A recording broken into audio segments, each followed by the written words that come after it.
ਰੋਜ਼ਾਨਾ ਦੀ ਤਰ੍ਹਾਂ ਪਾਤਸ਼ਾਹ ਜੀ ਕੀ ਅਪਾਰ ਕਿਰਪਾ ਬਖਸ਼ਿਸ਼ ਦਾ ਸਦਕਾ ਅੰਮ੍ਰਿਤ ਵੇਲੇ ਤੋਂ ਲੈ ਕਰਕੇ ਹੀ ਆਪ ਜੀ ਗੁਰੂ ਚਰਨਾਂ ਵਿਖੇ ਹਾਜ਼ਰੀਆਂ ਲਵਾ ਰਹੇ ਹੋ। ਲੜੀਵਾਰ ਕਥਾ ਮੁਤਾਬਕ ਆਪ ਜੀ ਪਿਛਲੇ ਦਿਨੀ 12 ਮਾਹਾਂ ਦੇ ਪਵਿੱਤਰ ਸ਼ਬਦ ਜੇਠ ਮਹੀਨਾ ਜਿਸ ਨੂੰ ਅਸੀਂ ਕਹਿ ਦਿੰਦੇ ਹਾਂ, ਪਰ ਪਾਤਸ਼ਾਹ ਨੇ ਇਹਦੇ ਵਿੱਚ ਵੀ ਬ੍ਰਹਮ ਗਿਆਨ ਭਰਿਆ ਹੈ। ਜੇਠ ਦੇ ਸ਼ਬਦ ਦੀ ਵਿਚਾਰ ਸਰਵਣ ਕੀਤੀ ਸੀ, ਜੋ ਦੇਸੀ ਮਹੀਨਿਆਂ ਮੁਤਾਬਕ ਤੀਸਰਾ ਮਹੀਨਾ ਹੈ। ਆਓ ਚੌਥਾ ਮਹੀਨਾ ਹਾੜ ਦੇ ਮਹੀਨੇ ਰਾਹੀਂ ਧੰਨ ਧੰਨ ਸ੍ਰੀ ਗੁਰੂ ਅਰਜਨ ਦੇਵ ਮਹਾਰਾਜ ਜੀ ਕੀ ਬਖਸ਼ਿਸ਼ ਕਰਦੇ ਹਨ, ਸਰਵਣ ਕਰੀਏ। ਉਸ ਤੋਂ ਪਹਿਲਾਂ ਆਪਣੀਆਂ ਅਤੇ ਦਾਸ ਦੀਆਂ ਗੁਰੂ ਚਰਨਾਂ ਵਿੱਚ ਲਵਾਓ ਹਾਜ਼ਰੀਆਂ। ਗੁਰੂ ਕਾ ਬਖਸ਼ਿਆ ਫਤਿਹ ਦਾ ਨਾਅਰਾ ਕਰੋ ਬੁਲੰਦ ਗੱਜ ਕੇ ਆਖੋ ਜੀ, ਵਾਹਿਗੁਰੂ ਜੀ ਕਾ ਖਾਲਸਾ ਵਾਹਿਗੁਰੂ ਜੀ ਕੀ ਫਤਿਹ। ਸਤਨਾਮ ਸ੍ਰੀ ਵਾਹਿਗੁਰੂ ਸਾਹਿਬ ਜੀ। ਆਸਾੜ ਤਪੰਦਾ ਤਿਸ ਲੱਗੈ, ਹਰ ਨਾਹੂ ਨ ਜਿਨਾ ਪਾਸ।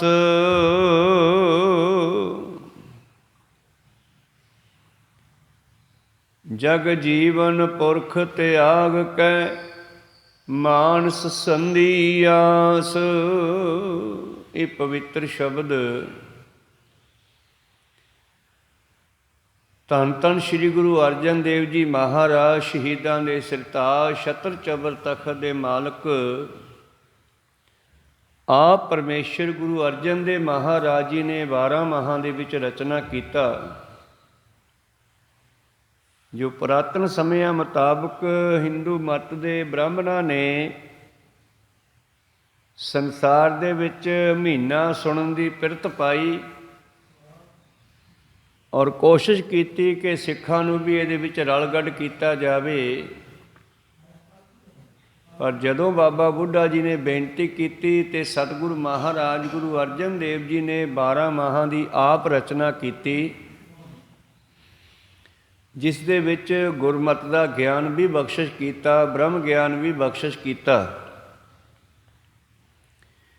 ਪਿੱਛੇ ਆਪਾਂ ਜੇਠ ਹਰ ਜੇਠ ਜੁੜੰਦਾ ਲੋੜੀਐ, ਜਿਸ ਅੱਗੇ ਸਭ ਨਿਵੰਨ, ਇਹ ਸ਼ਬਦ ਸਰਵਣ ਕੀਤਾ ਸੀ, ਜਿਸ ਦੇ ਅਖੀਰ ਦੀ ਪੰਕਤੀ ਵਿੱਚ ਪਾਤਸ਼ਾਹ ਬਖਸ਼ਦੇ ਹਨ, ਹਰ ਜੇਠ ਰੰਗੀਲਾ ਤਿਸ ਧਨੀ। ਅਖੀਰ 'ਤੇ ਜਾ ਕੇ ਜੇਠ ਦਾ ਮਤਲਬ ਪਰਮੇਸ਼ਰ ਹੈ। ਰੰਗੀਲਾ ਤਰ੍ਹਾਂ ਤਰ੍ਹਾਂ ਦੇ ਰੰਗ ਵਿਖਾਉਣ ਵਾਲਾ, ਰੰਗ ਰੰਗੀਲਾ, ਤਰ੍ਹਾਂ ਤਰ੍ਹਾਂ ਦੀ ਦੁਨੀਆ ਨੂੰ ਸਾਜਣ ਵਾਲਾ, ਉਹ ਰੰਗੀਲਾ ਅਨੇਕਾਂ ਰੰਗਾਂ ਵਾਲਾ ਪਰਮੇਸ਼ਰ ਰੂਪੀ ਵੱਡਾ, ਜੇਠ ਦਾ ਮਤਲਬ ਵੱਡਾ, ਸਭ ਤੋਂ ਵੱਡਾ ਜੋ ਪਰਿਪੂਰਨ ਪਰਮੇਸ਼ਰ ਪਰਮਾਤਮਾ ਹੈ, ਜਿਨ੍ਹਾਂ ਦਾ ਉਹ ਮਾਲਕ ਬਣ ਗਿਆ। ਕਿਹਨਾਂ ਦਾ? ਜਿਸ ਕੈ ਭਾਗ ਮਥਨ, ਜਿਨ੍ਹਾਂ ਦੇ ਮੱਥੇ ਦੇ ਵੱਡੇ ਭਾਗ ਹੁੰਦੇ ਹੈ, ਉਹਨਾਂ ਨੂੰ ਹਰੀ ਪਰਮੇਸ਼ਰ ਮਾਲਕ ਮਿਲਦਾ। ਜਿਵੇਂ ਲਾਵਾਂ ਦੀ ਚੌਥੀ ਲਾਮ ਦੀ ਆਖਰੀ ਪੰਕਤੀ ਹੈ, ਵਰ ਪਾਇਆ ਅਬਨਾਸ਼ੀ ਜੀਓ। ਆਪਾਂ ਵਿਆਹ ਕਰਦੇ ਹਾਂ ਬੱਚਿਆਂ ਦਾ, ਤਾਂ ਉੱਥੇ 4 ਲਾਵਾਂ ਪੜ੍ਹਦੇ ਹਾਂ, ਜਿੱਥੇ 4 ਲਾਵਾਂ ਸਾਨੂੰ ਸੰਸਾਰ ਨਾਲ ਜੋੜਦੀਆਂ, ਉੱਥੇ ਕਰਤਾਰ ਨਾਲ ਵੀ ਜੋੜਦੀਆਂ। ਤੇ ਅੱਜ ਦੇ ਸ਼ਬਦ ਵਿੱਚ ਪਾਤਸ਼ਾਹ ਕਹਿੰਦੇ, ਜਿਨ੍ਹਾਂ ਨੂੰ ਉਹ ਮਾਲਕ ਨਹੀਂ ਮਿਲਿਆ, ਉਹਨਾਂ ਦਾ ਕੈਸਾ ਹਾਲ ਹੈ। ਫਿਰ 2-2 ਮਹੀਨਿਆਂ ਦੀ ਇੱਕ ਰੁੱਤ ਬਣਾਈ ਹੈ। ਚੇਤ ਵਿਸਾਖ ਦੀ ਇੱਕ ਰੁੱਤ ਸੀ ਬਸੰਤ, ਜੇਠ ਹਾੜ ਦੀ ਇੱਕ ਰੁੱਤ ਹੈ ਗਰਮੀ ਦਾ ਮਹੀਨਾ, ਔਰ ਸੌਣ ਭਾਦੋਂ ਦੀ ਇੱਕ ਰੁੱਤ ਹੈ ਚਮਾਸਾ, ਬਾਰਿਸ਼ਾਂ ਦਾ ਮਹੀਨਾ। ਅੱਸੂ ਕੱਤਾ ਫਿਰ ਐਸਾ ਸਮਾਂ ਆ ਜਾਂਦਾ ਜਦੋਂ ਨਾ ਗਰਮੀ ਰਹਿੰਦੀ ਹੈ ਨਾ ਠੰਡ ਹੁੰਦੀ ਹੈ। ਤੇ ਫਿਰ ਅੱਗੇ ਆ ਜਾਂਦਾ ਪੋਹ ਮਾਘ, ਮੱਘਰ ਪੋਹ। ਤੇ ਮੱਘਰ ਪੋਹ ਜਿਹੜਾ ਹੈ ਸਿਆਲ ਦੀ ਰੁੱਤ ਹੈ। 6 ਰੁੱਤਾਂ ਹਨ 12 ਮਹੀਨਿਆਂ ਵਿੱਚ। ਮੱਘਰ ਪੋਹ ਤੇ ਫਿਰ ਆਹ ਮਾਘ ਫੱਗਣ ਜਿਹੜਾ ਹੁਣ ਚੱਲ ਰਿਹਾ ਹੈ, ਮਾਘ ਫੱਗਣ ਵਿੱਚ ਆ ਜਾਂਦੀ ਹੈ ਬਸੰਤ ਰੁੱਤ। ਮਾਘ ਫੱਗਣ ਦੇ ਵਿੱਚ ਠੰਡ ਘਟਣੀ ਸ਼ੁਰੂ ਹੋ ਜਾਂਦੀ ਹੈ ਔਰ ਫਿਰ ਜਿਹੜੇ ਦਰਖਤ ਰੁੰਡ ਮੁੰਡ ਹੋ ਜਾਂਦੇ ਆ ਉਹਨਾਂ ਦੇ ਦੁਬਾਰੇ ਪੱਤੇ ਨਿਕਲ ਆਉਂਦੇ ਆ। ਅੱਜ ਆਪਾਂ ਗਰਮੀ ਦੀ ਰੁੱਤ ਦੀ ਗੱਲ ਕਰ ਰਹੇ ਹਾਂ। ਜੇਠ ਦੀ ਗੱਲ ਕੱਲ੍ਹ ਕੀਤੀ ਸੀ। ਅੱਜ ਹਾੜ੍ਹ ਦੇ ਮਹੀਨੇ ਵਿੱਚ ਪਾਤਸ਼ਾਹ ਕੀ ਕਹਿੰਦੇ ਆ, ਤੋ ਜਿੱਥੇ ਗੁਰੂ ਪਿਆਰਿਓ ਸੰਸਾਰੀ ਤੌਰ 'ਤੇ ਜਦੋਂ ਜੇਠ ਹਾੜ੍ਹ ਦਾ ਮਹੀਨਾ ਚੜ੍ਹਦਾ ਹੈ ਅਤੇ ਸੂਰਜ ਸਿਖਰ 'ਤੇ ਹੁੰਦਾ ਹੈ, ਦੁਨੀਆ ਤਪ ਜਾਂਦੀ ਹੈ। ਜੀਵ ਜੰਤੂ ਗਰਮੀ ਦੇ ਨਾਲ ਦੁਖੀ ਹੋ ਜਾਂਦੇ ਆ। ਪਰ ਜਿਹੜੇ ਉਸ ਵੇਲੇ ਛਾਂ ਦਾ, ਦਰਖਤਾਂ ਦਾ ਸਹਾਰਾ ਲੈਂਦੇ ਆ, ਉਹ ਬਚ ਜਾਂਦੇ ਆ। ਜਿਨ੍ਹਾਂ ਨੂੰ ਛਾਂ ਮਿਲ ਜਾਵੇ, ਜਿਨ੍ਹਾਂ ਨੂੰ ਜਲ ਮਿਲ ਜਾਵੇ, ਉਹ ਬਚ ਜਾਂਦੇ ਆ। ਨਹੀਂ ਤਾਂ ਬਹੁਤੇ ਗਰਮੀ ਦੇ ਵਿੱਚ, ਗਰਮੀ ਦੇ ਨਾਲ, ਲੋਅ ਦੇ ਨਾਲ, ਪਿਆਸ ਦੇ ਨਾਲ ਮਰ ਜਾਂਦੇ ਆ। ਹੁਣ ਹਾੜ੍ਹ ਦੇ ਮਹੀਨੇ ਵਿੱਚ ਪਾਤਸ਼ਾਹ ਕੀ ਕਹਿਣਾ ਚਾਹੁੰਦੇ ਆ, ਆਸਾੜ ਤਪੰਦਾ ਤਿਸ ਲੱਗੈ। ਅਸੀਂ ਵੈਸੇ ਹਾੜ੍ਹ ਕਹਿੰਦੇ ਆ, ਸ਼ਬਦ ਵਿਗੜਦੇ ਵਿਗੜਦੇ ਵਿਗੜ ਜਾਂਦੇ ਆ। ਹੁਣ ਪ੍ਰਚਲਿਤ ਹੈ ਹਾੜ੍ਹ, ਪਰ ਬਾਣੀ 'ਚ ਬਾਬਾ ਨੇ ਲਿਖਿਆ ਆਸਾੜ। ਜਦੋਂ ਇਹਦਾ ਸੰਧੀ ਛੇਦ ਕਰਕੇ ਅਰਥ ਕਰਾਂਗੇ ਤੇ ਆੜਾ ਅੱਡ ਕਰਕੇ ਤੇ ਸਾੜ ਅੱਡ ਕਰਕੇ, ਸਾੜ ਕੀ ਹੁੰਦਾ ਹੈ? ਸਾੜ ਪੈਣਾ, ਤੇਜ਼ਾਬ ਬਣਨਾ, ਅੰਦਰ ਤਕਲੀਫ ਹੋਣੀ, ਅੰਦਰੋਂ ਸੜਨਾ। ਕਈ ਤਰ੍ਹਾਂ ਦਾ ਸੜਨਾ, ਈਰਖਾ ਨਾਲ ਵੀ ਸੜਨਾ ਹੈ, ਤੇਜ਼ਾਬ ਦੇ ਨਾਲ ਵੀ ਸੜਦਾ, ਬਿਮਾਰੀਆਂ ਨਾਲ ਵੀ ਅੰਦਰੋਂ ਸੜਦਾ। ਤੇ ਇੱਕ ਸੜਨਾ ਹੈ ਜਦੋਂ ਕਿਸੇ ਇਸਤਰੀ ਦੇ ਨਾਲ ਉਹਦਾ ਪਤੀ ਨਾ ਹੋਵੇ। ਕਹੋ ਸਤਨਾਮ ਸ੍ਰੀ, ਉਹ ਵੀ ਦੁਖੀ ਹੋਣਾ। ਤਾਂ ਇਹੀ ਗੱਲ ਕਹਿੰਦੇ ਆ ਪਾਤਸ਼ਾਹ। ਕਹਿੰਦੇ ਇਹ ਮਨੁੱਖਾ ਜਨਮ ਰੂਪੀ ਜਿਹੜਾ ਤੁਹਾਨੂੰ ਸਮਾਂ ਮਿਲਿਆ ਨਾ, ਇਹ ਕਈ ਵਾਰੀ ਹਾੜ੍ਹ ਦੇ ਮਹੀਨੇ ਵਰਗਾ ਵੀ ਹੁੰਦਾ ਹੈ। ਜਦੋਂ ਅਸੀਂ ਮਾਲਕ ਤੋਂ ਵਿਛੜ ਜਾਂਦੇ ਹਾਂ, ਫਿਰ ਉਹ ਤਪਦੇ ਆ। ਆਸਾੜ ਤਪੰਦਾ ਤਿਸ ਲੱਗੈ। ਕਿਹਨਾਂ ਨੂੰ ਲੱਗਦਾ ਦੁਖੀ, ਔਖਾ? ਹਰ ਨਾਹੋ ਨਾ ਜਿਨ੍ਹਾਂ ਪਾਸ, ਜਿਨ੍ਹਾਂ ਕੋਲੇ ਹਰੀ ਪਰਮੇਸ਼ਰ ਪਤੀ ਨਹੀਂ ਹੈਗਾ। ਕਿਉਂਕਿ ਆਪਾਂ ਸਾਰੀ ਇਸਤਰੀਆਂ ਹਾਂ। ਇਹ ਗੱਲ ਇਸਤਰੀਆਂ ਦੀ ਨਹੀਂ ਇਕੱਲੀ, ਆਪਣੀ ਸਾਰਿਆਂ ਦੀ ਹੈ। ਇਸ ਜੱਗ ਮੈਂ ਪੁਰਖ ਏਕ ਹੈ, ਹੋਰ ਸਗਲੀ ਨਾਰ ਸਬਾਈ। ਆਪਾਂ ਸਾਰੇ ਇਸਤਰੀਆਂ ਹਾਂ। ਪਰ ਉਹ ਇਸਤਰੀਆਂ ਖੁਸ਼ ਰਹਿੰਦੀਆਂ, ਸੁਖੀ ਵਸਦੀਆਂ ਜਿਨ੍ਹਾਂ ਦਾ ਪਤੀ ਉਹਨਾਂ ਦੇ ਨਾਲ ਹੋਵੇ। ਉਹਨਾਂ ਨੂੰ ਹਾੜ੍ਹ ਦਾ ਮਹੀਨਾ ਵੀ ਸਾਉਣ ਵਰਗਾ ਲੱਗਦਾ, ਅਤੇ ਜਿਹੜੀਆਂ ਪਤੀ ਤੋਂ ਵਿਛੜੀਆਂ ਹੋਣ ਉਹਨਾਂ ਵਾਸਤੇ ਸਾਵਣ ਦਾ ਮਹੀਨਾ ਵੀ ਹਾੜ੍ਹ ਤੋਂ ਭੈੜਾ ਲੱਗਦਾ। ਕਹੋ ਸਤਨਾਮ ਸ੍ਰੀ। ਤੋ ਗੱਲ ਹੈ ਇੱਥੇ ਜੀਵ ਆਤਮਾ ਦੀ ਪਰਮੇਸ਼ਰ ਨਾਲ ਮਿਲਣ ਦੀ। ਅਸਲ ਵਿੱਚ ਜੀਵ ਇਸਤਰੀ ਹੈ ਅਤੇ ਪਰਮੇਸ਼ਰ ਪਤੀ ਹੈ। ਜਦੋਂ ਇਹਨਾਂ ਦੋਨਾਂ ਦਾ ਮਿਲਾਪ ਹੋ ਗਿਆ, ਫਿਰ ਨਾ ਹਾੜ੍ਹ ਦੁਖੀ ਕਰ ਸਕੇ ਤੇ ਨਾ ਜੇਠ ਦੁਖੀ ਕਰ ਸਕੇ। ਆਸਾੜ ਤਪੰਦਾ ਤਿਸ ਲੱਗੈ, ਹਰ ਨਾਹੋ ਨਾ ਜਿਨ੍ਹਾਂ ਪਾਸ।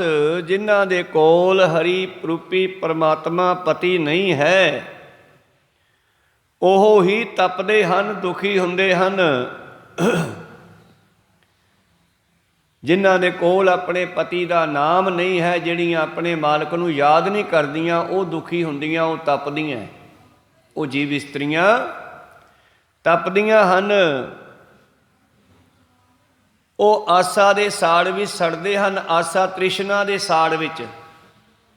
ਆਸਾੜ ਆਸਾ ਤ੍ਰਿਸ਼ਨਾ, ਉਹ ਆਸ਼ਾ ਤ੍ਰਿਸ਼ਨਾ ਦੇ ਵਿੱਚ ਸੜਦੇ ਹਨ, ਕਿਉਂਕਿ ਉਹਨਾਂ ਦੀ ਤ੍ਰਿਸ਼ਨਾ ਪੂਰੀ ਨਹੀਂ ਹੁੰਦੀ। क्योंकि दातां तां पति ने देनियां, मालक ने देनियां, पर बंदा जिहड़ा मालक नूं त्याग के बंदियां तो दातां मंगदा। की लिखिया प्रीतम ने अगली पंक्ति च, जग जीवन पुरख त्याग कै मान संधि आस। जग नूं जीवन देण वाले पुरख पति परमेश्वर नूं छड्ड के जदों बंदा बंदियां ते आस रखदा है, जिस पै खोलो गंठड़ी सो दुखी भरे आया।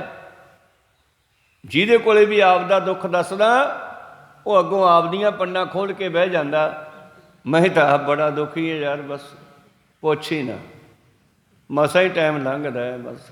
ਭਾਵੇਂ ਕਿੰਨੇ ਵੀ ਕੋਲੇ ਹੋਣ, ਜਾਣ ਬੁੱਝ ਕੇ ਵੀ ਹੋ ਸਕਦਾ ਹੈ, ਸੱਚੀ ਮੁੱਚੀ ਵੀ ਹੋ ਸਕਦਾ। ਕਿਸ ਪੈ ਖੋਲ੍ਹੋ ਗੁਠੜੀ ਸਭ ਦੁਖੀ ਭਰਿਆ ਆਇਆ। ਮੈਂ ਆਪਣੇ ਦੁੱਖਾਂ ਦੀ ਪੰਡ ਕਿਹਦੇ ਕੋਲੇ ਖੋਲ੍ਹਾਂ, ਮੈਨੂੰ ਜਿਹਦੇ ਕੋਲੇ ਖੋਲ੍ਹਦਾ ਉਹ ਹੀ ਅੱਗੋਂ ਆਪਣੀਆਂ ਦੁੱਖਾਂ ਦੀਆਂ ਪੰਡਾਂ ਖਿਲਾਰ ਕੇ ਬਹਿ ਜਾਂਦਾ।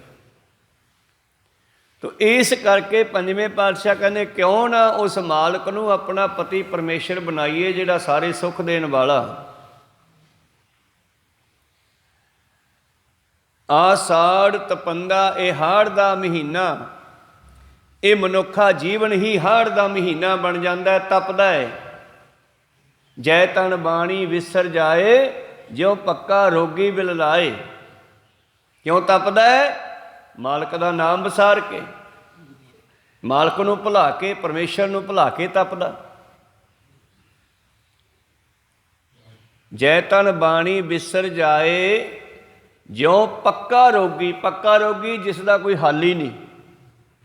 ਉਹ ਕਿਹੜਾ ਹੁੰਦਾ ਸੀ ਪਹਿਲਾਂ? ਪੱਕਾ ਰੋਗੀ ਕੋਹੜੀ ਹੁੰਦੇ ਸੀਗੇ। ਚਲੋ ਹੌਲੀ ਹੌਲੀ ਸਾਇੰਸ ਨੂੰ ਪਰਮੇਸ਼ਰ ਨੇ ਸਮੱਤ ਬਖਸ਼ੀ, ਦਵਾਈਆਂ ਤਿਆਰ ਕਰ ਲਈਆਂ, ਕੋਹੜ ਦੀਆਂ ਦਵਾਈਆਂ ਵੀ ਬਣ ਗਈਆਂ। ਫਿਰ ਉਹ ਕੋਹੜ ਅੱਗੇ ਜਾ ਕੇ ਅੰਦਰ ਕੈਂਸਰ ਰੂਪ ਦੇ ਵਿੱਚ ਅੱਜ ਦੱਸਦੇ ਆ।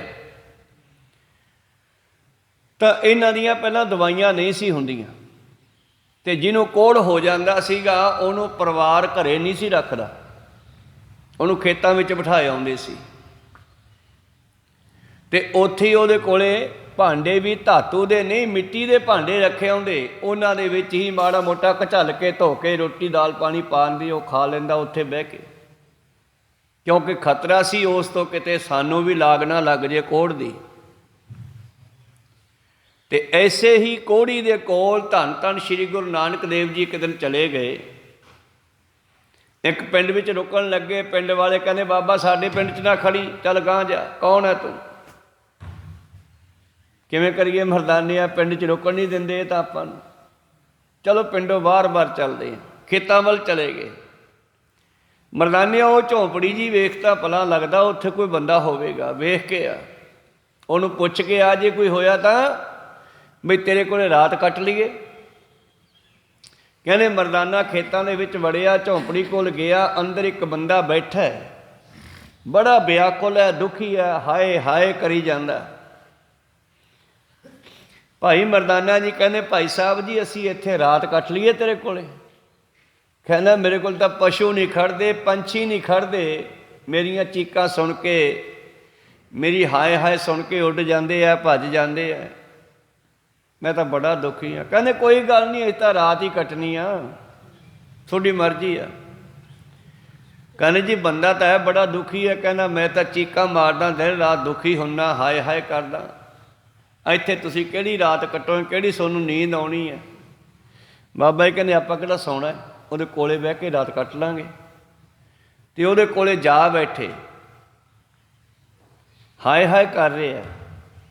ਅਤੇ ਬਾਬਾ ਜੀ ਕਹਿੰਦੇ ਮਰਦਾਨਿਆਂ ਰਬਾਬ ਵਜਾ ਤਾਂ। ਅਤੇ ਭਾਈ ਮਰਦਾਨਾ ਜੀ ਨੇ ਰਬਾਬ ਛੇੜੀ, ਅਤੇ ਗੁਰੂ ਪਾਤਸ਼ਾਹ ਜੀ ਨੇ ਸ਼ਬਦ ਗਾਇਆ ਕਿ ਜੈ ਤਨ ਬਾਣੀ ਵਿਸਰ ਜਾਏ, ਜਿਉ ਪੱਕਾ ਰੋਗੀ ਬਿਲ ਲਾਏ। ਜਿਨ ਹਰ ਹਿਰਦੈ ਨਾਮ ਨ ਵਸਿਓ, ਤਿਨ ਮਾਤ ਕੀਜੈ ਹਰ ਬਾਂਝਾ। ਜਿਨ੍ਹਾਂ ਦੇ ਹਿਰਦੇ ਵਿੱਚ ਹਰੀ ਦਾ ਨਾਮ ਨਹੀਂ ਵਸਿਆ, ਇਦੋਂ ਤੋਂ ਨਾ ਹੀ ਜੰਮਦੇ, ਉਹਨਾਂ ਦੀ ਮਾਂ ਬਾਂਝ ਰਹਿ ਜਾਂਦੀ, ਉਹਨਾਂ ਦਾ ਜਨਮ ਹੀ ਨਾ ਹੁੰਦਾ। ਤਿੰਨ ਸੁੰਨੀ ਦੇਹ ਫਿਰੈ ਬਿਨ ਨਾਵੈ, ਉਹ ਖਬਖਾ ਮੋਏ ਕਰਾਂਝਾ। ਉਹ ਖੱਬ ਖੱਬ ਕੇ ਦੁਨੀਆ ਵਿੱਚ ਐਂ ਮਰ ਜਾਂਦੇ ਆ ਜਿਵੇਂ ਕੋਈ ਕਾਂ ਕਾਂ ਕਾਂ ਕਰਕੇ ਕਿਸੇ ਖਾਲੀ ਘਰ 'ਚੋਂ ਉੱਡ ਜਾਂਦਾ। ਤੇ ਜਿਸ ਵੇਲੇ ਪਾਤਸ਼ਾਹ ਜੀ ਨੇ ਸ਼ਬਦ ਗਾਇਆ, ਜੈ ਤਨ ਬਾਣੀ ਵਿਸਰ ਜਾਏ, ਜਿਉ ਪੱਕਾ ਰੋਗੀ ਬਿਲ ਲਾਏ, ਬਹੁਤਾ ਬੋਲਣ ਝੱਖਣ ਹੋਏ, ਬਿਨ ਬੋਲੇ ਜਾਣੈ ਸਭ ਸੋਏ। ਜਿਨ ਕੰਨ ਕੀਤੇ ਅੱਖੀ ਨਾਕ, ਜਿਨ ਜਿਹਵਾ ਦਿੱਤੀ ਬੋਲੇ ਤਾਤ, ਜਿਨ ਮਨ ਰਾਖਿਆ ਅਗਨੀ ਪਾਏ, ਵਾਜੈ ਪਵਨ ਆਖੈ ਸਭ ਜਾਏ। ਤਾਂ ਸਤਿਗੁਰੂ ਪਾਤਸ਼ਾਹ ਜੀ ਨੇ ਸ਼ਬਦ ਗਾਇਆ ਤੇ ਕੋਹੜੀ ਨੂੰ ਕਹਿੰਦੇ ਦਰਦ ਭੁੱਲ ਗਿਆ। ਇਉਂ ਲੱਗਿਆ ਕਿ ਜਿਵੇਂ ਦੁਖੀ ਨਹੀਂ ਹੁੰਦਾ। ਉਹ ਸ਼ਬਦ ਸੁਣਦਾ ਰਿਹਾ। ਸੁਣਦਿਆਂ ਜਿਸ ਵੇਲੇ ਸਤਿਗੁਰਾਂ ਨੇ ਸ਼ਬਦ ਪੂਰਾ ਕਰਕੇ ਨਮਸਕਾਰ ਕਰਕੇ ਬੰਦ ਕਰਤਾ, ਕੋਹੜੀ ਕਹਿੰਦਾ ਜੀ ਕੀ ਗਾ ਰਹੇ ਸੀਗੇ, ਦੁਬਾਰਾ ਸੁਣਾਓ। ਬਾਬਾ ਜੀ ਕਹਿੰਦੇ ਪਹਿਲਾਂ ਨਹੀਂ ਕਦੇ ਸੁਣਿਆ। ਕਹਿੰਦਾ ਜੀ ਨਾ, ਅੱਜ ਪਹਿਲੀ ਵਾਰ ਮੈਨੂੰ ਥੋੜ੍ਹਾ ਸੁੱਖ ਫੀਲ ਹੋਇਆ, ਸ਼ਾਂਤੀ ਫੀਲ ਹੋਈ। ਤੁਸੀਂ ਇਹ ਕੀ ਗਾਇਆ? ਕਹਿੰਦੇ ਭਲਿਆ ਇਹ ਪਰਮੇਸ਼ਰ ਦਾ ਨਾਮ ਗਾਇਆ ਸੀ, ਪਰਮੇਸ਼ਰ ਦੀ ਸਿਫਤ ਕੀਤੀ ਆ। ਮਹਾਰਾਜ ਫੇਰ ਗਾਓ, ਕਿਉਂਕਿ ਜਿਉਂ-ਜਿਉਂ ਪਾਤਸ਼ਾਹ ਸ਼ਬਦ ਗਾਉਂਦੇ ਸੀ ਤਿਵੇਂ ਉਹਦਾ ਕੋੜ ਹਟਦਾ ਜਾਂਦਾ ਸੀ। ਤੇ ਪਾਤਸ਼ਾਹ ਕਹਿੰਦੇ ਜੇ ਬੰਦਾ ਸਮੇਂ ਨਾਲ ਬਚਪਨ ਦੇ ਵਿੱਚ ਆਪ ਹੀ ਬਾਣੀ ਗਾਉਣ ਲੱਗ ਜਾਵੇ ਤੇ ਕੋੜ ਦੀਆਂ ਬਿਮਾਰੀਆਂ ਆਉਣ ਹੀ ਕਿਉਂ? ਇਹ ਬਿਮਾਰੀਆਂ ਕਾਸ ਤੋਂ ਆਉਣ ਮਨੁੱਖ ਦੇ ਅੰਦਰ।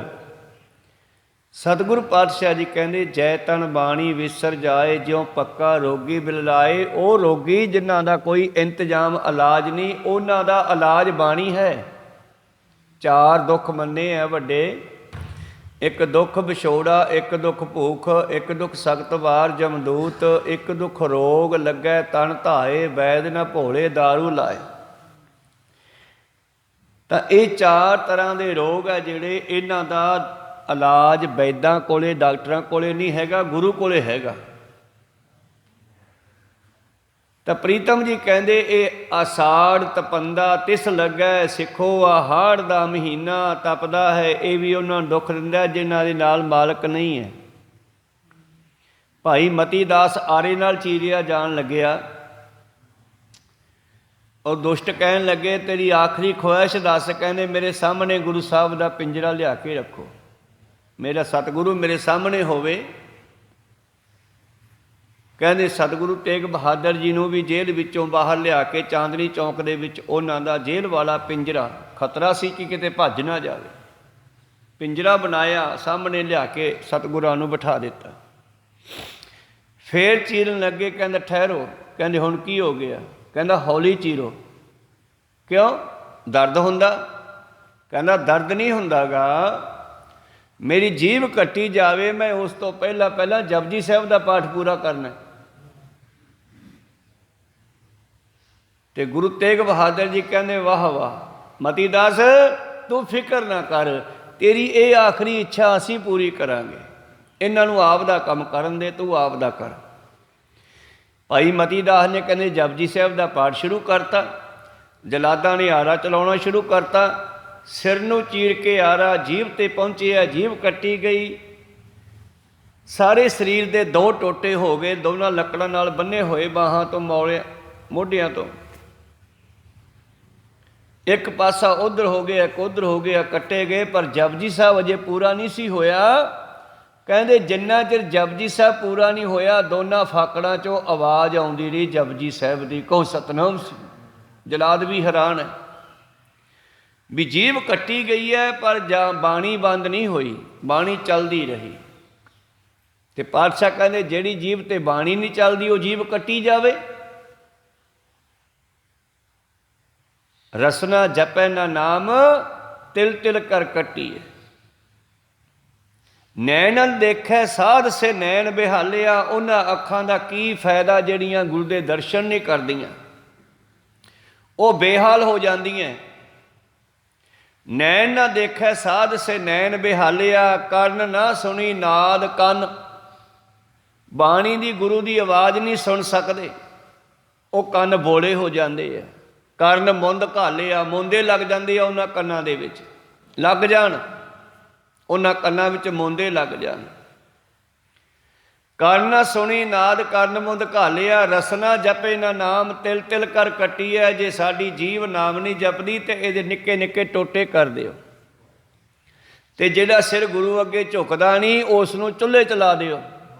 ਬਾਬਾ ਫਰੀਦ ਨੂੰ ਪੁੱਛੋ, ਫਰੀਦਾ ਜੋ ਸਿਰ ਸਾਈ ਨਾ ਨਿਵੈ ਸੋ ਸਿਰ ਕੀਜੈ ਕਾਹੇ। ਜਿਹੜਾ ਸਿਰ ਗੁਰੂ ਅੱਗੇ ਝੁਕਦਾ ਨਹੀਂ ਉਹਦਾ ਕਰਨਾ ਕੀ ਹੈ? ਕੁੰਨੈ ਹੇਠ ਜਲਾਈਐ ਬਾਲਣ ਸੰਦੇ ਥਾਏ, ਗੱਡੇ ਤੌੜੇ ਥੱਲੇ ਪਾ ਦਿਓ ਉਹਨੂੰ। ਗੱਡਾ ਤੌੜਾ ਪਿੰਡਾਂ 'ਚ ਹੁੰਦਾ ਸੀ ਨਾ ਪਾਣੀ ਗਰਮ ਰੱਖਣ ਵਾਸਤੇ, ਉਹਨੂੰ ਕੁੰਨਾ ਕਹਿੰਦੇ ਆ। ਕਹਿੰਦੇ ਉਹਦੇ ਥੱਲੇ ਚੁੱਲ੍ਹੇ 'ਚ ਲਾ ਦਿਓ। ਕਹਿੰਦੇ ਬਾਲਣ ਸੰਦੀ ਥਾਏ, ਬਾਲਣ ਦੀ ਥਾਂ 'ਤੇ ਉਹ ਸਿਰ ਮਚਾ ਲਓ। ਕਿਉਂ ਬਾਣੀ ਨਹੀਂ ਜਪਦਾ, ਪਰ ਉਹਦਾ ਕਰਨਾ ਕੀ ਹੈ? ਮਚਾਓ ਪਰੇ। ਤਾਂ ਇਸ ਕਰਕੇ ਬਾਬਾ ਜੀ ਕਹਿੰਦੇ ਇਹ ਸਾਰੇ ਦੁੱਖ ਉਹਨਾਂ ਨੂੰ ਵਿਆਪਦੇ ਆ ਜਿਨ੍ਹਾਂ ਨੂੰ ਰੱਬ ਭੁੱਲਿਆ ਹੋਇਆ। ਜਿਨ੍ਹਾਂ ਦੇ ਰੱਬ ਯਾਦ ਹੈ ਉਹ ਆਰੇ ਥੱਲੇ ਖੜ ਕੇ ਵੀ ਨਾਮ ਜਪ ਗਏ, ਉਹ ਉਬਲਦੀਆਂ ਦੇਗਾਂ ਵਿੱਚ ਉਬਲਦੇ ਹੋਏ ਵੀ ਨਾਮ ਜਪ ਗਏ। ਤੇ ਜਿਨ੍ਹਾਂ ਦੇ ਮਾੜੇ ਭਾਗ ਹੈ ਉਹ ਸੰਸਾਰੀ ਸਹੂਲਤਾਂ ਗੁਰੂ ਤੋਂ ਲੈ ਕਰਕੇ ਵੀ ਉਹਦਾ ਨਾਮ ਨਹੀਂ ਜਪਦੇ। 10 ਵਸਤੂ ਲੈ ਪਾਛੈ ਪਾਵੈ, ਏਕ ਵਸਤ ਕਾਰਨ ਬਿਖੋਟ ਗਵਾਵੈ। ਏਕ ਵੀ ਨਾ ਦੇ 10 ਵੀ ਹਿਰ ਲੈ, ਤੋ ਮੂੜਾ ਕੋ ਕਹਾਂ ਕਰੇ। ਜਿਸ ਠਾਕਰ ਸਿਓ ਨਾਹੀ ਚਾਰਾ, ਤਾਕੋ ਕੀਜੈ ਸਦ ਨਮਸਕਾਰ। ਆਸਾੜ ਤਪੰਦਾ ਤਿਸ ਲੱਗੇ ਸਮਝਾਈ ਨਾ, ਹਾੜ ਵਰਗੇ ਦੁੱਖ ਉਹਨਾਂ ਨੂੰ ਲੱਗਦੇ ਐ। ਹਰ ਨਾਹੋ ਨਾ ਜਿਨ੍ਹਾਂ ਪਾਸ, ਜਿਹੜੀਆਂ ਆਪਣੇ ਮਾਲਕ ਨਾਲ ਨਹੀਂ ਜੁੜਦੀਆਂ। ਜਿਹੜੀਆਂ ਰੂਹਾਂ, ਜਿਹੜੀਆਂ ਜੀਵ ਇਸਤਰੀਆਂ ਦਾ ਮਾਲਕ ਉਹਨਾਂ ਦੇ ਨਾਲ ਨਹੀਂ ਪਰਮੇਸ਼ਰ। ਜਗ ਜੀਵਨ ਪੁਰਖ ਤਿਆਗ ਕੇ, ਜੀਵਨ ਦੇਣ ਵਾਲੇ ਪਰਮੇਸ਼ਰ ਨੂੰ ਛੱਡ ਕੇ ਮਾਨਸ ਸੰਧੀ ਆਸ, ਮਨੁੱਖਾਂ 'ਤੇ ਭਰੋਸਾ ਕਰਨਾ, ਉਹਨਾਂ ਦੀ ਕੀ ਹਾਲਤ ਹੁੰਦੀ ਹੈ? ਦੋ ਐ ਭਾਏ ਵਿਗੁਚੀ ਐ, ਉਹ ਇੱਥੇ ਵੀ ਤੇ ਉੱਥੇ ਦੋਵਾਂ ਥਾਵਾਂ 'ਤੇ ਵਿਛੜ ਜਾਂਦੇ ਆ, ਦੁਖੀ ਹੋ ਜਾਂਦੇ ਆ, ਭਟਕ ਜਾਂਦੇ ਆ। ਦੋ ਐ ਭਾਏ ਬਿਗੁਚੀ ਐ, ਗੱਲ ਪਈ ਸੋ ਜਮ ਕੀ ਫਾਸ। ਮਨੁੱਖਾ ਜਨਮ ਹੱਥੋਂ ਨਿਕਲ ਜਾਂਦਾ, ਭਾਵ ਮੌਤ ਹੋ ਜਾਂਦੀ ਆ। ਤੇ ਫਿਰ ਉਹ ਰੂਹਾਂ ਜਿਹੜੀਆਂ ਸਰੀਰ ਛੱਡ ਗਈਆਂ ਉਹਨਾਂ ਨੂੰ ਜਮਦੂਤਾਂ ਦੀਆਂ ਫਾਂਸੀਆਂ ਪੈ ਜਾਂਦੀਆਂ। ਕਹੋ ਸਤਨਾਮ ਸ੍ਰੀ। ਉਹਨਾਂ ਦੇ ਗਲ ਵੀ ਜਮਾਂ ਦੀਆਂ ਫਾਂਸੀਆਂ ਪੈ ਜਾਂਦੀਆਂ। ਫਿਰ ਉਦੋਂ ਬਾਅਦ ਕੀ ਹੁੰਦਾ? ਉਦੋਂ ਬਾਅਦ ਉਹ ਘੜੀਸਦੇ ਹੋਏ ਲਿਜਾਂਦੇ ਆ, ਖਿੱਚਦੇ ਹੋਏ ਲਿਜਾਂਦੇ ਆ ਦਰਗਾਹ ਨੂੰ। ਫਿਰ ਕੀ ਕਰਦੇ ਆ? ਫਿਰ ਜੋ ਸੰਸਾਰ ਵਿੱਚ ਕੀਤਾ ਉਹਦਾ ਫਲ ਭੋਗਦੇ ਆ। ਜੇ ਹਾ ਬੀਜੈ ਸੋ ਲੁਣੈ, ਮੱਥੈ ਜੋ ਲਿਖਿਆਸ। ਮੱਥੇ ਵਿੱਚ ਕਦੋਂ ਲਿਖਿਆ ਗਿਆ? ਜਦੋਂ ਸੰਸਾਰ ਵਿੱਚ ਮਨੁੱਖਾ ਜਨਮ ਬਤੀਤ ਕੀਤਾ। ਫਿਰ ਮੱਥੇ ਵਿੱਚ ਲਿਖੇ ਹੋਏ ਫਲ ਨੂੰ ਭੋਗਣਾ ਪੈਂਦਾ। ਮੱਥੈ ਜੋ ਲਿਖਿਆਸ, ਜੋ ਮੱਥੇ ਵਿੱਚ ਲਿਖਿਆ ਫਿਰ ਉਹ ਭੋਗਦਾ, ਭਾਵ ਉਹ ਫਲ ਭੋਗਦਾ ਉਸਦੇ ਕੀਤੇ ਹੋਏ ਕਰਮਾਂ ਦੇ। ਪ੍ਰੀਤਮ ਜੀ ਕਹਿੰਦੇ, ਪਰ ਕਾ ਬੁਰਾ ਨਾ ਰਾਖੋ ਚੀਤ, ਤੁਮ ਕੋ ਦੁੱਖ ਨਹੀਂ ਭਾਈ ਮੀਤ।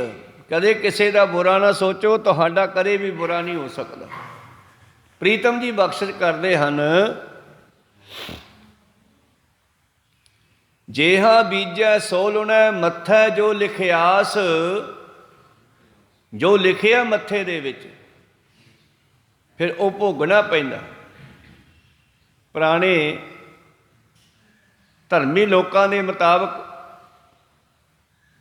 ਕਹਿੰਦੇ ਇੱਕ ਚਿੱਤਰ ਗੁਪਤ ਹੈ, ਜੋ ਜੋ ਅਸੀਂ ਕਰੀ ਜਾਂਦੇ ਆ ਉਹ ਨੋਟ ਕਰੀ ਜਾਂਦੇ ਆ, ਸਾਡੇ ਅੰਦਰ ਗੁਪਤ ਕਰੀ ਜਾਂਦੇ ਆ, ਚਿੱਤਰ ਗੁਪਤ।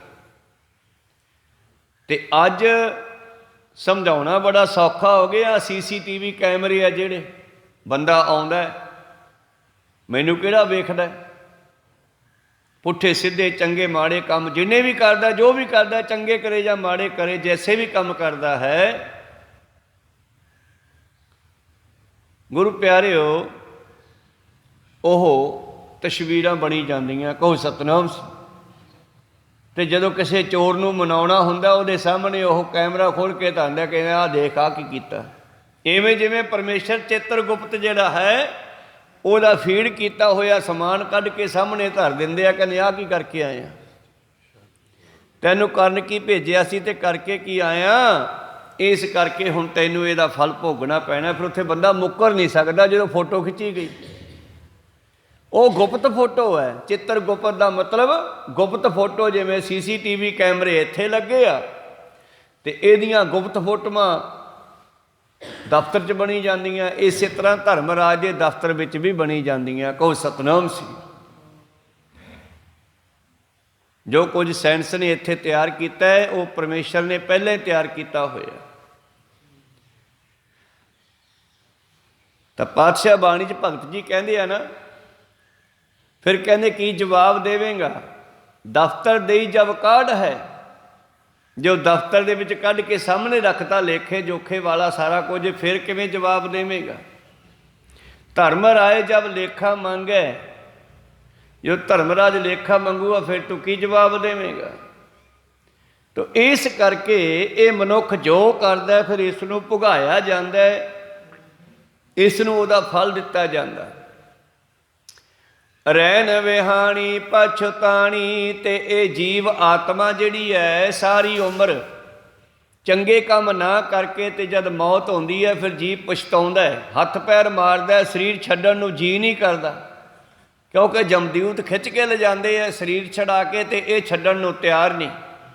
ਤੇ ਬ੍ਰਹਮ ਗਿਆਨੀ ਆਪੇ ਛੱਡ ਦਿੰਦੇ ਆ। ਉਹਨਾਂ ਨੇ ਅਗਲਾ ਘਰ ਵੇਖ ਲਿਆ ਕਿੱਥੇ ਜਾਣਾ ਹੈ, ਤੇ ਜੇ ਕਿਰਾਏਦਾਰ ਨੂੰ ਅਗਲਾ ਘਰ ਨਾ ਮਿਲੇ ਤੇ ਪੁਰਾਣੇ ਘਰ 'ਚੋਂ ਮਾਲਕ ਕਹਿੰਦੇ ਚਲੋ ਵੀ ਛੱਡੋ ਘਰ, ਫਿਰ ਪਛਤਾਵਾ ਹੋ ਗਿਆ ਨਾ। ਜੇ ਮੈਂ ਪਹਿਲਾਂ ਇੰਤਜ਼ਾਮ ਕੀਤਾ ਹੁੰਦਾ ਤਾਂ ਮੈਂ ਆਪਦੇ ਘਰੇ ਜਾ ਬਹਿੰਦਾ, ਹੁਣ ਮੈਂ ਕਿੱਥੇ ਜਾਵਾਂ। ਇਸ ਕਰਕੇ ਜੀਵ ਵੀ ਤੜਫਦਾ ਜਦੋਂ ਸਰੀਰ 'ਚੋਂ ਕੱਢਿਆ ਜਾਂਦਾ। ਜੇ ਸਮਾਂ ਰਹਿੰਦੇ ਗੁਰੂ ਵਾਲਾ ਬਣ ਕੇ ਉਸ ਘਰ ਦੀ ਜਾਣਕਾਰੀ ਲੈ ਲੇ ਜਿੱਥੇ ਕੱਲ੍ਹ ਨੂੰ ਜਾਣਾ ਹੈ। ਬਾਬਾ ਜੀ ਕਹਿੰਦੇ ਮੁਕਾਮ ਕਰ ਘਰ ਬੈਸਣਾ, ਨਿਤ ਚਲਣਾ ਕੀ ਧੋਖ, ਮੁਕਾਮ ਤਾਂ ਪਰ ਜਾਣੀਐ ਜਾਂ ਰਹਿ ਨਿਹਚਲ ਲੋਕ। ਕਹਿੰਦੇ ਤੁਸੀਂ ਇੱਥੇ ਮਕਾਨ ਨੂੰ ਸਮਝ ਕੇ ਪੱਕਾ ਸਮਝ ਕੇ ਬੈਠ ਗਏ ਵੀ ਇੱਥੇ ਹੀ ਰਹਿਣਾ, ਤੇ ਰੋਜ਼ਾਨਾ ਮੌਤ ਦਾ ਵੀ ਤਾਂ ਡਰ ਲੱਗੀ ਜਾਂਦਾ। ਚੱਲਣੇ ਕੀ ਧੋਖ, ਧੋਖਾ ਭਾਵ ਮੌਤ ਦਾ ਡਰ ਹਮੇਸ਼ਾ ਬਣਿਆ ਹੋਇਆ ਵੀ ਇਹ ਘਰ ਛੱਡਣੇ ਪੈਣੇ ਹੈ। ਘਰ ਛੱਡਣੇ ਰਹੇ ਨਾ ਕੋਈ, ਸਾਰੇ ਬਣਾ ਬਣਾ ਕੋਠੀਆਂ ਛੱਡ ਛੱਡ ਤੁਰੀ ਜਾਂਦੇ ਆ ਦੁਨੀਆ 'ਚੋਂ। ਡੱਡਾ ਡੇਰਾ ਇਹ ਨਹੀਂ ਜਹ ਡੇਰਾ ਤੈ ਜਾਣ। ਡੱਡੇ ਰਾਹੀਂ ਕਹਿੰਦੇ 35 ਅੱਖਰੀ ਵਿੱਚ ਪਾਤਸ਼ਾਹ ਜੀ ਡੱਡੇ ਸ਼ਬਦ ਰਾਹੀਂ ਕਹਿੰਦੇ ਤੇਰਾ ਇੱਥੇ ਪੱਕਾ ਡੇਰਾ ਨਹੀਂ ਹੈਗਾ। ਡੱਡਾ ਡੇਰਾ ਇਹ ਨਹੀਂ ਜਹ ਡੇਰਾ ਤਹਿ ਜਾਣ, ਉਹ ਡੇਰਾ ਕਾ ਸੰਜਮ, ਉਹ ਡੇਰਾ ਜਿੱਥੇ ਪੱਕਾ ਰਹਿਣਾ ਉਹਦੇ ਬਾਰੇ ਜਾਣਨਾ, ਤੇ ਗੁਰ ਕਾ ਸ਼ਬਦ ਪਛਾਣ, ਗੁਰੂ ਦੇ ਸ਼ਬਦਾਂ ਰਾਹੀਂ ਜਾਣ ਤੇਰਾ ਅਸਲੀ ਡੇਰਾ ਕਿੱਥੇ ਹੈ। ਕਹੋ ਸਤਨਾਮ ਸ੍ਰੀ। ਮਾਝੇ ਵਿੱਚ ਡੇਰਾ ਕਹਿੰਦੇ ਆ, ਆਪਾਂ ਖੇਤਾਂ ਵਿੱਚ ਢਾਣੀ ਕਹਿ ਦਿੰਦੇ ਆ, ਕੋਠੀ ਕਹਿ ਦਿੰਦੇ ਆ। ਮਾਝੇ ਵਾਲੇ ਕਹਿੰਦੇ ਤੁਹਾਡਾ ਡੇਰਾ ਕਿੱਥੇ, ਆਪਾਂ ਖੇਤਾਂ 'ਚ ਪਾ ਲਿਆ। ਕਹੋ ਸਤਨਾਮ, ਉੱਥੇ ਡੇਰਾ ਸ਼ਬਦ ਚੱਲਦਾ। ਤਾਂ ਮਾਝੇ ਦੇ ਇਲਾਕੇ 'ਚ ਪੰਜਵੇਂ ਪਾਤਸ਼ਾਹ ਰਹੇ ਆ ਤਾਂ ਉਹਨੇ ਡੇਰਾ ਸ਼ਬਦ ਵਰਤੇ ਆ। ਡੱਡਾ ਡੇਰਾ ਇਹ ਨਹੀਂ ਜਹ ਡੇਰਾ ਤੈ ਜਾਨ, ਉਹ ਡੇਰਾ ਕਾ ਸੰਜਮੋ, ਗੁਰ ਕੇ ਸ਼ਬਦ ਪਛਾਣ।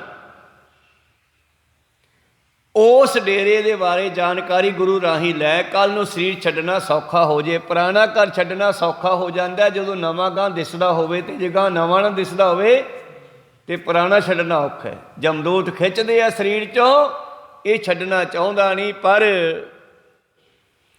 ਜਦੋਂ ਉਮਰ ਦੀ ਰਾਤ ਬਤੀਤ ਹੋ ਗਈ ਤੇ ਫਿਰ ਦਿਨ ਚੜ੍ਹਦਾ, ਫਿਰ ਘਰ ਛੱਡਣਾ ਹੀ ਪੈਂਦਾ। ਰਹਿਣ ਵਿਹਾਣੀ ਪਛਤਾਣੀ, ਉੱਠ ਚੱਲੀ ਗਈ ਨਿਰਾਸ ਅਖੀਰ। ਜੀਵਨ ਦੀ ਰਾਤ ਬਤੀਤ ਹੋ ਗਈ, ਜੀਵ ਆਤਮਾ ਪਛਤਾਉਂਦੀ ਹੋਈ ਸੰਸਾਰ ਨੂੰ ਛੱਡ ਕੇ ਚਲੀ ਗਈ। ਸੁਖੀ ਕੌਣ ਰਿਹਾ, ਜਿਨ ਕੋ ਸਾਧੂ ਭੇਟੀਐ, ਸੋ ਦਰਗਹਿ ਹੋਏ ਖਲਾਸ। ਜਿਨ੍ਹਾਂ ਨੂੰ ਪਰਮੇਸ਼ਰ ਦੇ ਪਿਆਰੇ ਗੁਰੂ ਮਿਲ ਗਏ, ਜਿਨ੍ਹਾਂ ਨੂੰ ਰੱਬ ਦੇ ਪਿਆਰੇ ਸਾਧੂ ਮਿਲ ਗਏ, ਉਹਨਾਂ ਨੂੰ ਰਸਤਾ ਮਿਲ ਗਿਆ, ਉਹ ਖਲਾਸ ਮੁਕਤ ਹੋ ਗਏ। ਉਹ ਆਪਣੇ ਘਰੇ ਬਾਹਾਂ ਮਾਰਦੇ ਹੋਏ ਜਾਂਦੇ ਆ। ਬਾਹਾਂ ਮਾਰਦੇ ਜਾਣਾ, ਕੋਈ ਫਿਕਰ ਨਾ ਹੋਣਾ। ਬਾਹਾਂ ਮਾਰਦੇ ਜਾਣਾ, ਨਿਸ਼ਚਿੰਤ ਹੋ ਕੇ ਜਾਣਾ। ਤੇ ਜਿਹਨੂੰ ਚਿੰਤਾ ਹੋਵੇ ਉਹਦੀਆਂ ਬਾਹਾਂ ਜੀਆਂ ਇਕੱਠੀਆਂ ਹੋ ਜਾਂਦੀਆਂ। ਕਹੋ ਸਤਨਾਮ ਸ੍ਰੀ। ਉਹ ਚਿੰਤਾ ਵਿੱਚ ਜਾ ਰਹੀ ਆ, ਉਹਨੂੰ ਸੋਚ ਕਿਧਰੇ ਹੋਰ ਹੀ ਫਿਰਦੀ ਆ, ਉਹਨੇ ਕੀ ਬਾਹਾਂ ਮਾਰਨੀਆਂ। ਜਿਸ ਤਰ੍ਹਾਂ ਇੱਕ ਬਚਨ ਹੈ ਮੇਰੇ ਪ੍ਰੀਤਮ ਦਾ, ਹਉ ਗੁਸਾਈ ਦਾ ਪਹਿਲਵਾਨੜਾ, ਮੈਂ ਗੁਰਮਿਲ ਉੱਚ ਦਮਾਲੜਾ, ਸਭ ਹੋਈ ਛਿੰਝ ਇਕੱਠੀਆ, ਦਿਓ ਬੈਠਾ ਵੇਖੈ ਆਪ ਜੀਓ, ਵਾਤ ਬੱਝਣ ਟਮਕ ਭੇਰੀਆਂ, ਮਲ ਲੱਥੇ ਲੈਂਦੇ ਫੇਰੀਆਂ, ਨਿਹੱਤੇ ਪੰਜ ਜਵਾਨ ਮੈਂ, ਗੁਰਥਾਪੀ ਦਿੱਤੀ ਕੰਡ ਜੀਓ, ਹਉ ਵਾਟ ਵਟਾਊ ਆਇਆ। ਇਸ ਤਰ੍ਹਾਂ ਮੈਂ ਦੁਨੀਆ ਵਿੱਚ ਆਇਆ ਸੀਗਾ, ਮੈਂ ਪੰਜਾਂ ਦੁਸ਼ਮਣਾਂ ਨੂੰ, ਪਹਿਲਵਾਨਾਂ ਨੂੰ ਜਿੱਤ ਕੇ ਆਪਣੇ ਘਰੇ ਚੱਲਿਆ ਬਾਹਾਂ ਲੁਡਾਏ ਜੀਓ, ਚੱਲਿਆ ਬਾਹਾਂ ਲੁਡਾਏ, ਬਾਹਾਂ ਮਾਰਦਾ ਹੋਇਆ ਆਪਣੇ ਘਰ ਜਾ ਰਹੇ ਹਾਂ, ਜਿੱਤ ਕੇ ਜਾ ਰਹੇ ਹਾਂ। ਜਿਵੇਂ ਪਹਿਲਵਾਨ ਜਿਹੜਾ ਘੋਲਾਂ ਵਿੱਚ ਜਿੱਤ ਜਾਂਦਾ ਹੈ, ਉਹ ਫਿਰ ਚੱਕਰ ਕੱਢਦਾ ਸਾਰਿਆਂ ਦੇ ਕੋਲ ਦੀ, ਬਾਹਾਂ ਮਾਰਦਾ ਹੋਇਆ, ਅਤੇ ਲੋਕ ਉਹਨੂੰ ਸ਼ਾਬਾਸ਼ ਦਿੰਦੇ ਆ, ਇਨਾਮ ਦਿੰਦੇ ਆ, ਪੈਸੇ ਦਿੰਦੇ ਆ। ਅਤੇ ਜਿਹੜੇ ਹਾਰ ਜਾਂਦੇ ਆ ਉੱਥੇ ਡਿੱਗ ਪੈਂਦੇ ਆ ਨੀਵੀਂ ਜੀ ਪਾ ਕੇ, ਕਹੋ ਸਤਨਾਮ ਸ੍ਰੀ। ਇਸ ਕਰਕੇ ਅਸੀਂ ਚੱਲੇ ਬਾਹਾਂ ਲੁਡਾਏ ਜੀਓ, ਮਾਤ ਲੋਕ ਦੇ ਵਿੱਚੋਂ ਉਹ ਖੁਸ਼ ਹੋ ਕੇ ਜਾਂਦੇ ਆ, ਪਰ ਜਿਨ੍ਹਾਂ ਨੇ ਨਹੀਂ ਗੁਰੂ ਨੂੰ ਪੁੱਛਿਆ ਉਹ ਨਿਰਾਸ਼ ਹੋ ਕੇ ਜਾਂਦੇ ਆ। ਰੈਣ ਵਿਹਾਣੀ ਪਛਤਾਣੀ, ਉੱਠ ਚੱਲੀ ਗਈ ਨਿਰਾਸ, ਜਿਨ ਕੋ ਸਾਧੂ ਭੇਟੀਐ ਸੋ ਦਰਗਹਿ ਹੋਏ ਖਲਾਸ। ਜਿਨ੍ਹਾਂ ਨੂੰ ਰੱਬ ਦੇ ਪਿਆਰਿਆਂ ਦੀ ਸੰਗਤ ਹੋ ਗਈ ਉਹ ਮੁਕਤ ਹੋ ਗਏ। ਆਓ ਆਪਾਂ ਵੀ ਬੇਨਤੀ ਕਰੀਏ, ਕਰ ਕਿਰਪਾ ਪ੍ਰਭ ਆਪਣੀ, ਤੇਰੇ ਦਰਸ਼ਨ ਹੋਏ ਪਿਆਸ, ਮਹਾਰਾਜ ਕਿਰਪਾ ਕਰੋ। ਸਾਨੂੰ ਵੀ ਤੇਰੇ ਦਰਸ਼ਨਾਂ ਦੀ ਪਿਆਸਾ ਲੱਗੀ ਹੈ ਅਤੇ ਲੱਗੀ ਰਵੇ, ਇਹ ਪਿਆਸ ਖਤਮ ਨਾ ਹੋਵੇ। ਜਦੋਂ ਕਿਸੇ ਚੀਜ਼ ਦਾ ਅੰਤ ਪਾ ਲਈਏ ਨਾ ਤਾਂ ਉਹ ਪਿਆਸ ਖਤਮ ਹੋ ਜਾਂਦੀ ਆ। ਇਸੇ ਕਰਕੇ ਗੁਰੂ ਸਾਹਿਬਾਨ ਨੇ ਬਾਣੀ ਵਿੱਚ ਪਰਮੇਸ਼ਰ ਦਾ ਅੰਤ ਨਹੀਂ ਲਿਖਿਆ, ਕਿਉਂਕਿ ਮਿਲਣ ਦੀ ਖਿੱਚ ਬਣੀ ਰਵੇ। ਅਤੇ ਮਿਲਣਾ ਤਾਂ ਉਦੋਂ ਹੀ ਹੈ ਜਦੋਂ ਸਰੀਰ ਛੁੱਟ ਗਿਆ, ਉਦੋਂ ਬਾਅਦ ਹੀ ਮਿਲਣਾ। ਤਾਂ ਜਿਉਂਦੇ ਜਿਉਂਦੇ ਬਰਾਗ ਬਣਿਆ ਰਵੇ, ਇਹ ਬਰਾਗ ਹੀ ਸਾਨੂੰ ਪਰਮੇਸ਼ਰ ਵਿੱਚ ਲਿਜਾ ਸਕਦਾ ਹੈ। ਪ੍ਰੀਤਮ ਜੀ ਕਹਿੰਦੇ, ਕਰ ਕਿਰਪਾ ਪ੍ਰਭ ਆਪਣੀ, ਤੇਰੇ ਦਰਸ਼ਨ ਹੋਏ ਪਿਆਸ, ਪ੍ਰਭ ਤੁਧ ਬਿਨ ਦੂਜਾ ਕੋ ਨਹੀਂ, ਨਾਨਕੀ ਅਰਦਾਸ। ਤੇਰੇ ਤੋਂ ਬਗੈਰ ਮੇਰਾ ਕੋਈ ਨਹੀਂ। ਜਿਨ੍ਹਾਂ ਦੀ ਐਸੀ ਅਵਸਥਾ ਬਣ ਗਈ, ਉਹਨਾਂ ਨੂੰ ਹਾੜ ਦਾ ਮਹੀਨਾ ਵੀ ਵਧੀਆ ਲੱਗਦਾ। ਭਾਵ ਮਨੁੱਖਾ ਜੀਵਨ ਵਿੱਚ ਆਏ ਦੁੱਖ ਵੀ ਉਹਨਾਂ ਨੂੰ ਦੁਖੀ ਨਹੀਂ ਕਰ ਸਕਦੇ। ਉਹਨਾਂ ਨੂੰ ਜੇਠ ਹਾੜ ਦਾ ਮਹੀਨਾ ਵੀ ਦੁੱਖ ਨਹੀਂ ਦੇ ਸਕਦਾ, ਉਹ ਸੁਖੀ ਵਸਦੇ ਹਨ। ਆਸਾੜ ਸੁਹੰਦਾ ਤਿਸ ਲੱਗੈ, ਜਿਸ ਮਨ ਹਰ ਚਰਨ ਨਿਵਾਸ। ਜਿਨ੍ਹਾਂ ਦੇ ਹਿਰਦੇ ਵਿੱਚ ਹਰੀ ਦੇ ਨਾਮ ਦਾ ਵਾਸਾ ਹੋ ਗਿਆ, ਹਰੀ ਦਾ ਵਾਸਾ ਹੋ ਗਿਆ, ਉਹਨਾਂ ਨੂੰ ਦੁੱਖ ਵੀ ਦੁਖੀ ਨਹੀਂ ਕਰ ਸਕਦੇ। ਜਿਵੇਂ ਪ੍ਰਹਿਲਾਦ ਨੂੰ ਕਿੰਨੇ ਦੁੱਖ ਦਿੱਤੇ ਗਏ, ਪਰ ਹਰਨਾਕਸ਼ ਉਸ ਨੂੰ ਮਾਰ ਨਹੀਂ ਸਕਿਆ। ਪਹਾੜਾਂ ਤੋਂ ਸਿੱਟਿਆ, ਦਰਿਆਵਾਂ ਵਿੱਚ ਸਿੱਟਿਆ, ਜ਼ਹਿਰੀਲੇ ਸੱਪਾਂ ਦੇ ਵਿੱਚ ਰੱਖਿਆ ਗਿਆ, ਸੱਪ ਵੀ ਉਹਦੇ ਨਾਲ ਖੇਡਣ ਲੱਗ ਪਏ। ਇਹ ਨਾਮ ਦੀ ਕਿਰਪਾ ਸੀ। ਅੱਗ ਦੇ ਵਿੱਚ ਲੈ ਕੇ ਉਸਦੀ ਭੂਆ ਬੈਠ ਗਈ, ਉਹਨੂੰ ਮਚਾਉਣ ਵਾਸਤੇ ਉਹਦੀ ਭੂਆ ਮੱਚ ਗਈ, ਪਰ ਉਹ ਫਿਰ ਜਿਉਂਦਾ ਰਹਿ ਗਿਆ। ਤੋ ਆਸਾੜ ਸੁਹੰਦਾ, ਇਹ ਸੰਸਾਰ ਦੇ ਦੁੱਖ ਵੀ ਹਾੜ ਵਰਗੇ ਜਿਹੜੇ ਹਨ ਉਹਨਾਂ ਨੂੰ ਵਧੀਆ ਲੱਗਦੇ ਐ, ਦੁਖੀ ਨਹੀਂ ਕਰ ਸਕਦੇ। ਤਿਸ ਲੱਗੈ ਜਿਸ ਮਨ ਹਰ ਚਰਨ ਨਿਵਾਸ। ਜਿਸ ਦੇ ਹਿਰਦੇ ਵਿੱਚ ਹਰੀ ਦੇ ਨਾਮ ਦਾ ਵਾਸਾ ਹੋ ਗਿਆ, ਹਰੀ ਦੇ ਚਰਨ ਵਸ ਗਏ। ਇਹ ਸੀ ਹਾੜ ਮਹੀਨੇ ਦੇ ਵਰਤਾਏ ਜੋ ਧੰਨ ਧੰਨ ਸ਼੍ਰੀ ਗੁਰੂ ਅਰਜਨ ਦੇਵ ਜੀ ਨੇ 12 ਮਾਹਾਂ ਰਾਹੀਂ ਬਖਸ਼ਿਸ਼ ਕੀਤੀ। ਅਗਲਾ ਸ਼ਬਦ ਹੈ ਸਾਵਣ ਦਾ। ਸਾਵਨ ਸਰਸੀ ਕਾਮਨੀ, ਚਰਨ ਕਮਲ ਸਿਓ ਪਿਆਰ। ਇਹ ਸ਼ਬਦ ਦੀ ਵਿਚਾਰ ਆਪਾਂ ਕੱਲ੍ਹ ਦੇ ਦੀਵਾਨਾਂ ਵਿੱਚ ਸਰਵਣ ਕਰਾਂਗੇ। ਹੁਣ ਇੱਥੇ ਰੋਕਣ ਦੀ ਆਗਿਆ ਬਖਸ਼ੋ ਜੀ। ਬੋਲਦਿਆਂ ਅਨੇਕਾਂ ਅੱਖਰ ਬਾਅਦ ਘੱਟ ਹੋ ਜਾਂਦੇ। ਸਿੱਖ ਸੰਗਤਾਂ ਦੇ ਸਤਿਗੁਰੂ ਬਖਸ਼ਣ ਯੋਗ ਹੈ, ਬਖਸ਼ ਲੈਣਾ। ਸਮਾਪਤੀ ਕਰੀਏ। ਬੁਲਾਓ ਫਤਿਹ ਪਾਓ ਫਤਿਹ। ਵਾਹਿਗੁਰੂ ਜੀ ਕਾ ਖਾਲਸਾ, ਵਾਹਿਗੁਰੂ ਜੀ ਕੀ ਫਤਿਹ। ਵਾਹਿਗੁਰੂ